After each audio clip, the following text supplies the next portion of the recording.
And just to welcome Loretta. So I believe that Loretta may be known to you all, but just to let you know a little bit about her. So she's a missionary from Australia who's been teaching in Tangaza University College in Nairobi, Kenya for the past 18 years.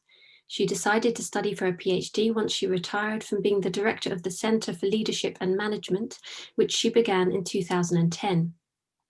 At present, she teaches undergraduates and coordinates a program in professional development for women religious in congregational leadership. She's also a spiritual director for students studying theology and spirituality. Thank you, Loretta. Okay, so good afternoon, everybody. Let me share my screen because I would use PowerPoint, and I will speak to the PowerPoint. Okay, so let me do that.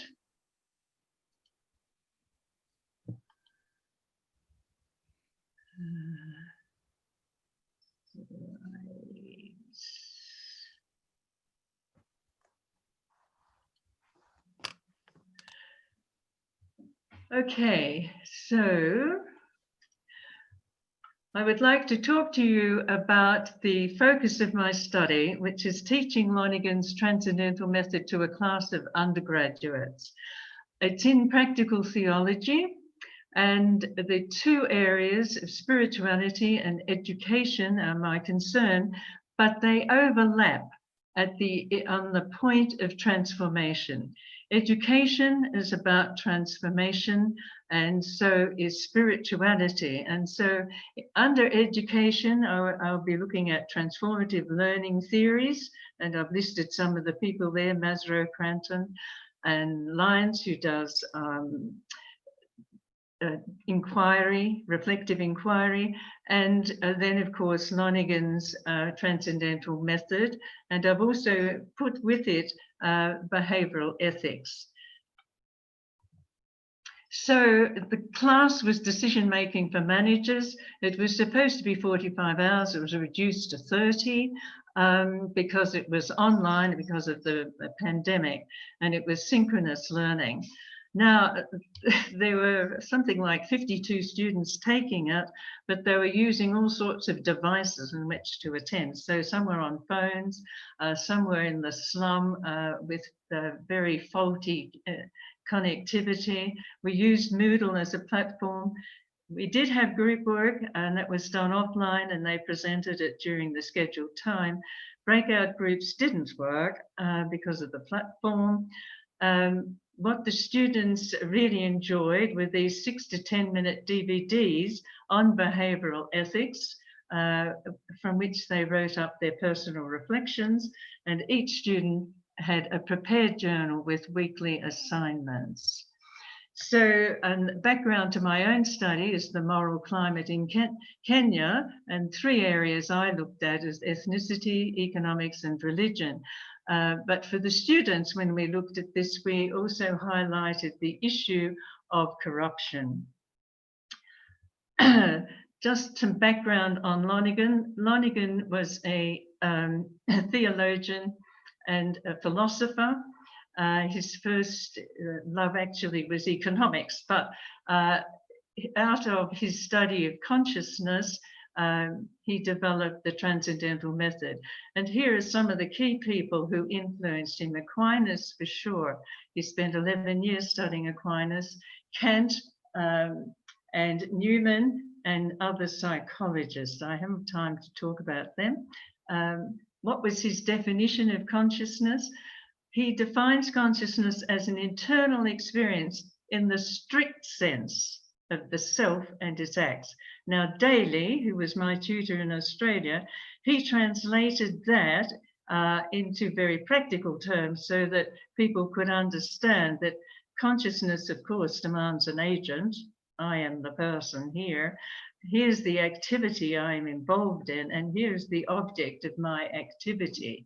And so he would say consciousness is the experience we have of ourselves in our activities as we interact with the data of our senses and the data of consciousness. So the Transcendental Method then is the 4 levels of human consciousness, which Lonergan states is the recurrent and invariant pattern of mental operations that occur in human consciousness. And so when I teach this to the students, we look at these 4 levels, and the students understand the difference and can distinguish them.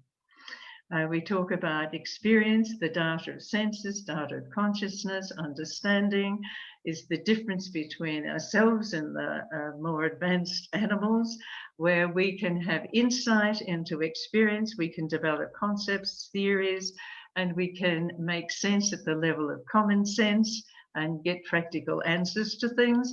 However, insights are vulnerable to questioning, and questioning is at the level of judgment. We have reflective understanding, but judgments of facts and values. And these 3, this is the process of knowledge. For Lonergan, knowledge is not one step.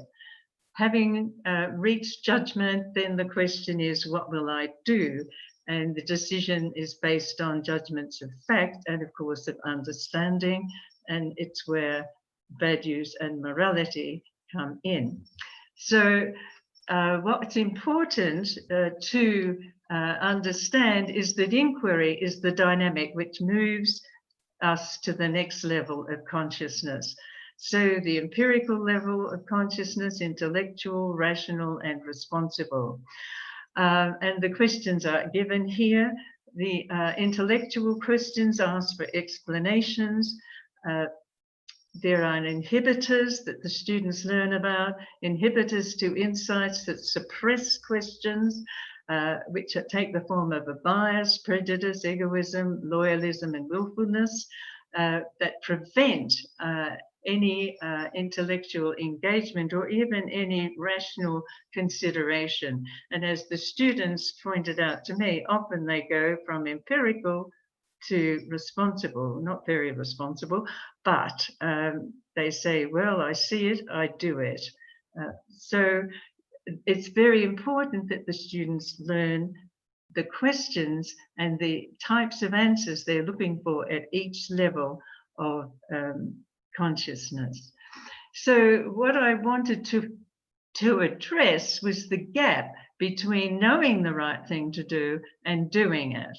And so we can say, as I said, Lonergan would say, gaining knowledge is a process, which includes moral knowledge. So to know the right thing is one thing, but to do it is another, because doing means freedom. One is free to act. One is free to take responsibility for one's actions, that one's actions actually change the world in some way. And this is the level of moral self-transcendence, where we have to move out of our comfort zone, what would be easy to do, where we take control of the direction and we are more deliberate in our actions. And to fill that gap, I discovered behavioral ethics, which were actually brought to our attention by 2 Harvard professors, Basserman and Gino, who after the Enron collapse and Lever Brothers and other major financial scandals that happened, people began to say, what is going on? These students have been to business schools, they've all studied business ethics. What's not happening? And so they decided they wanted to look at why people make ethical and unethical decisions. What is happening at this level? So they went to the area of behavioral psychology, cognitive sciences, and evolutionary biology. So they moved away from philosophy and went into the behavioral and cognitive sciences. Now, for me, I think the behavioral ethics does address the gap. Well, at least it opens up the discussion of what happens when I know the theory, and I know what is to be done is good, but I don't do it. So people need to be aware of their vulnerabilities, is what Drumright, Prentice, and Asuki say. that it's one thing to know what should be done, but what happens at that pause between knowing what to do and doing it. And in Lonergan's work, he actually puts it together, like knowing and doing and decision and performance go together, but I think they need to be separated. That's my thought. So when you look at behavioral ethics, you see these are the three areas that seem to influence that gap. There are situational factors that come in, the person considers. There may be cognitive errors, misunderstandings, or just bias and prejudice. They don't want to understand anyway. And social and organizational pressures coming from the family, coming from the organization. So Lonergan explained that when people didn't do what they knew was to be right, they would get a feeling of unease. In behavioral ethics, the expression they used was a gut feeling. One gets a gut feeling that I'm not doing the right thing. And now when you look at what Lonergan is saying, and I just drew this from what he described, but I think it's a good diagram for it. Like, for instance, in our inner self, we have that space of freedom. And it's also the place where we know actually what is right and what we ought to be doing. Then outside of that, this is the penumbra, which is from astronomy. When the moon eclipses the sun, what we see is the moon in darkness, but we see this little ray of light around the edges. And that is the light of conscience. And it's felt as unease because it's coming from this inner part of us that actually knows the right thing. But then he says, Lonergan says, on this outer shadow is where we actually make our decisions, where we're really not sure of reasons for our decisions and we act out of habit.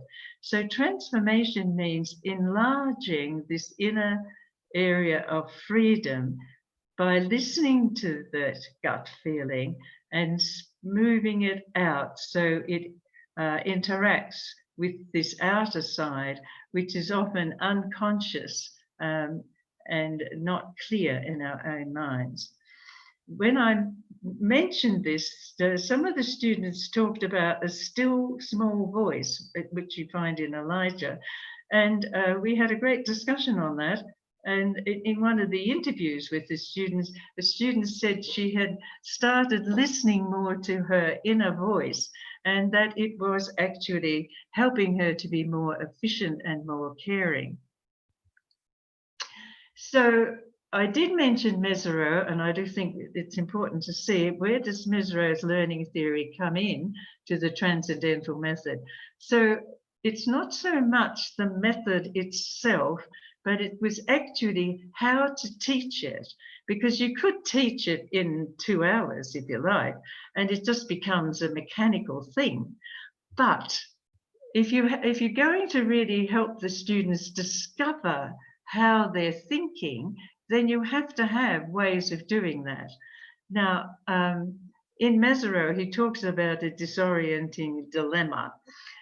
I gave my students the task of finding a critical incident. That was okay. That wasn't disorienting, although some did find that difficult.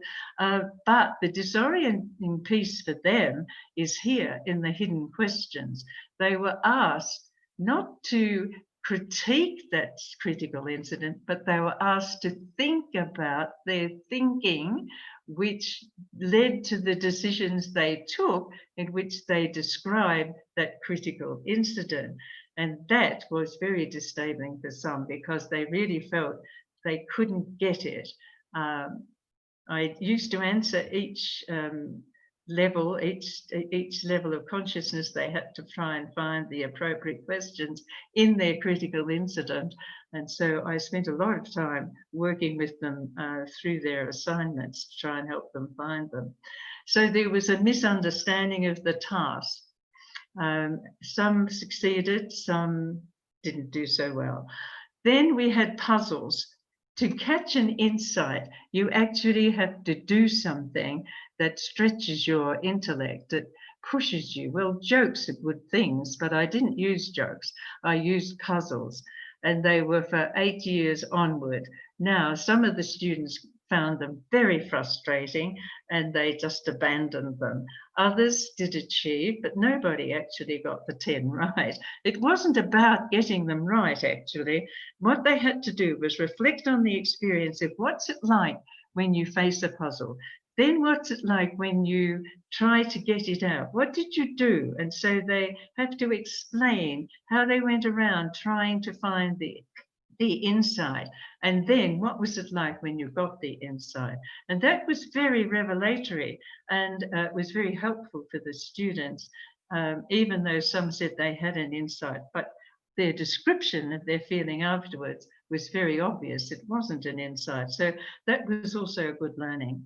So they had activities for each of the levels of consciousness, and they were able to explore their experience, understanding, and judgment, and test it out in their interactions outside of class. So they had reflective exercises, and they also wrote a personal reflection paper and planning how to implement and integrate the knowledge and the skills that they had acquired over that time.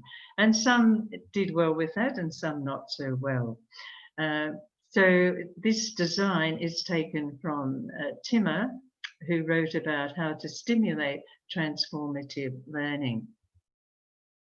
Now, the methodology that I was using is the interpretive phenomenological analysis, and I chose it because its focus is on the personal experience of the individual and their interpretation of that experience. Now, I thought, and this would be very good for our students, because as I said to them at the beginning of each interview, this is not about assessing you, or it's not about assessing me as the teacher. I want to know, what was it like for you? What was the experience like for you? And so my questions were about their experience. It's 2 layers. The first layer of analysis will be looking at just what they've said, and picking out any theme that might appear or anything unique. And the next layer is interpreting their words, their experience in terms of the literature. All the permission was granted from the different people involved in granting research permission here in Kenya, Nakosti, and the local county. It shouldn't be country. Of the students, 48 were invited to take part. 10 volunteered, 3 men and 7 women, and the interviews were semi-structured and they were conducted online using Zoom. This is the conceptual framework which I'm using as I was listening to the students' interviews. I was thinking this transformative schemata of transformative process in transformative experience designed by Gaglioli is really very appropriate for what was happening to our students. So that the transcendental method is sort of like the new piece coming into the students' stable worldview, the way they see things, the way they think, and it causes a disequilibrium. As one student said, what's she on about? And raised all sorts of questions because it meant they had to think about themselves thinking, and they had to reflect on their own experience. So some were able to assimilate it as knowledge, but knowledge out there, you might say. And they did not go forward with it to accommodate it into their thinking practice. Instead, they tended to go back to the old knowledge, and it becomes a piece of knowledge there, but it's not internalized in any way. And so they return to their stable worldview. And in time, they won't even remember that they learnt it, possibly. But those who have accommodated it, taken it in and accommodated, thought about it, reflected on it, actually tested it out, tried it out in their relationships with other people. And this is what I discovered in the interviews. They did do this. And some went back to their families and taught their adult children how to do it and instructed them how to attend to her son's clients, for instance. And so they not only tested it out and took it on themselves, but they taught it to others. And this actually widened and broadened their moral horizon, because what happened is they began to be much more conscious of the need to understand other people. And understanding became a big issue because it needs time and it requires patience. And so that was a big challenge, to move and accept understanding as part of the process, and then making fairer and more honest judgments, and of course more balanced decisions as a result. And so finally, the theoretical framework is the change hopefully happens here in the Transcendental method, the students' own personal experience and what they do with it, and a broadening of their moral horizon. There are inhibitors, which I didn't have time to talk to you about, but there is good material and theories about inhibitors to learning and taking in new learning. Then there's the transformative learning theories, etc. And then there are the learning activities which were meant to facilitate this to happen. And so finally, there are my references. So thank you.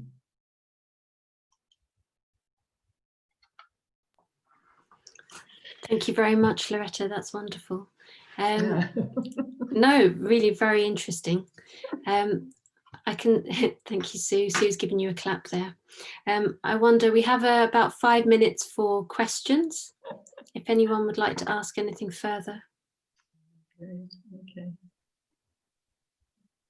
Michael? Absolutely fascinating. How on earth you managed to encapsulate Lonergan into, what was it, 20 minutes or so? Thank you. I do remember listening to Lonergan all those years ago, and he rather took the line that you know, it took about 10 years of reading Insight to understand what he was on about. Well, and you've done it. I think you said you could explain it in 20 minutes or something like that. Basic line is very very clear. Can I ask you just a quick question?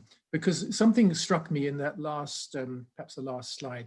You talked about a move from stability. I mean, we all try to defend our stability. We don't want too much otherness to come into our perspectives. But then when you moved on to disequilibrium, then to assimilation, and okay, I'm running those three together perhaps too easily.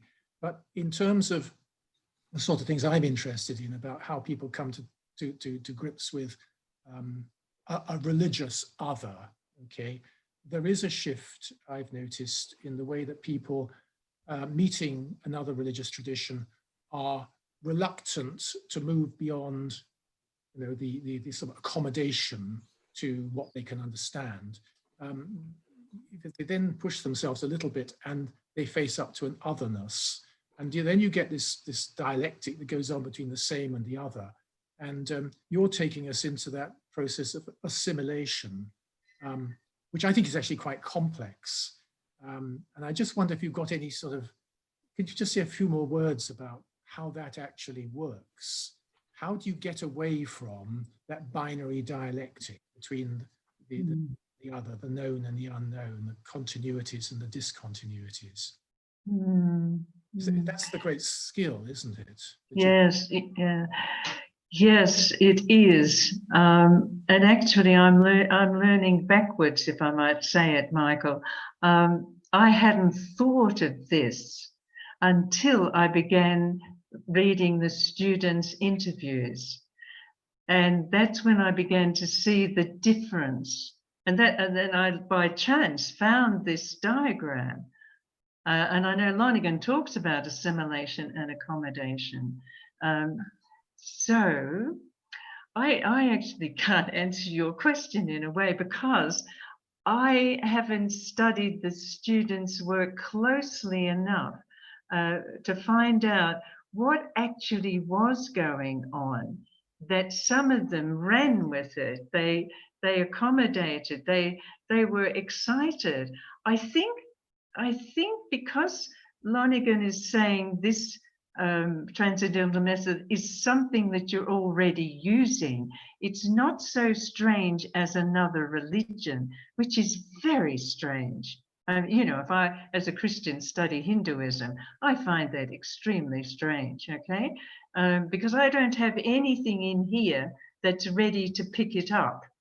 But I do think assimilation can happen when you find enough grounds for agreement at some level, but you're open to go a bit further, because somehow maybe you've got a stronger ground in what you know about yourself. And what I did find is, with the students who were in religious congregations were better at doing this than lay students. Now, I don't want to make an awful, you know, that doesn't sound very nice, but what I mean is, in their formation, they had reflection. And I do think that practice of reflection, of thinking about what you're doing, when you're doing it, how you're doing it, that is a gift that I think we've taken for granted, and that so many students coming out of secondary school in Kenya don't have it, but the older students did. So I think they can deal with the dialectic when they see accepting this other is going to take them further in what they already know. I think. Now, I don't know whether I've helped or hindered. No, that's thank you. Okay. Barnabas, you're not. Yeah, thank you. Thank you so much. It's really exciting to hear Lonergan being used in an educational setting. I used to help in a secondary sixth form, and I was always thinking about Lonergan in the context of the way that messages were presented to sixth form students about their learning. My little question is, and really thank you so much for to make Lonergan that clear was amazing. Did you introduce, or did you find in what the students came back to you with any intimations of Lonergan's discourse about motivation through love? Now, you put your finger on a spot. I actually had the last 3 hours with the students was on love.